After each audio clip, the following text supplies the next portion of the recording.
¿No le da miedo que le valga una culebra ahí, cuñado? No muerden.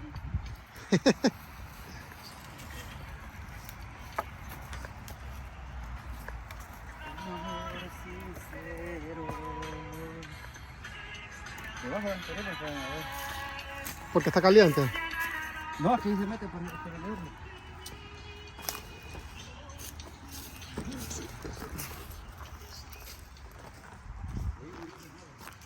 ¿De veras?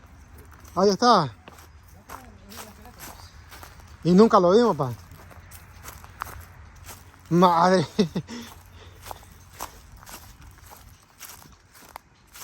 Y los sopes no vinieron tampoco, va. Si acá pararon unos en la cama, que vamos a ver. Oh, sí es cierto, si estuvieran viniendo uno, pa.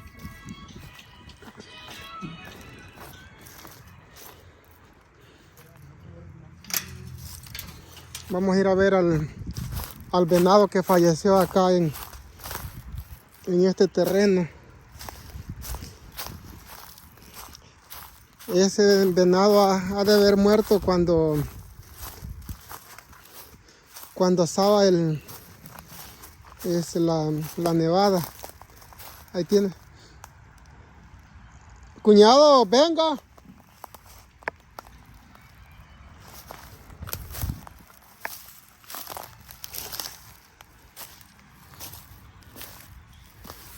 Vean. Aquí falleció. ¿Por qué no le corta los cachos y los guarda?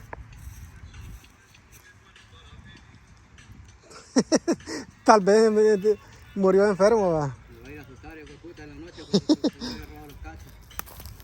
Y a un real se le cayó. No, lo tiene duro. Sí, él lo tiene bien pegado. Voy a ver cuando murió ahí ya de viejo, quizás. No, no estaba viejo porque estaba bien, estaba pichón. ¿Crees? Y los cachos están muy pequeños. Alguien quizás le pegó un disparo y lo... Ajá. Y vino a fallecer aquí. Vean, aquí están las pizuñas del pobre venadito.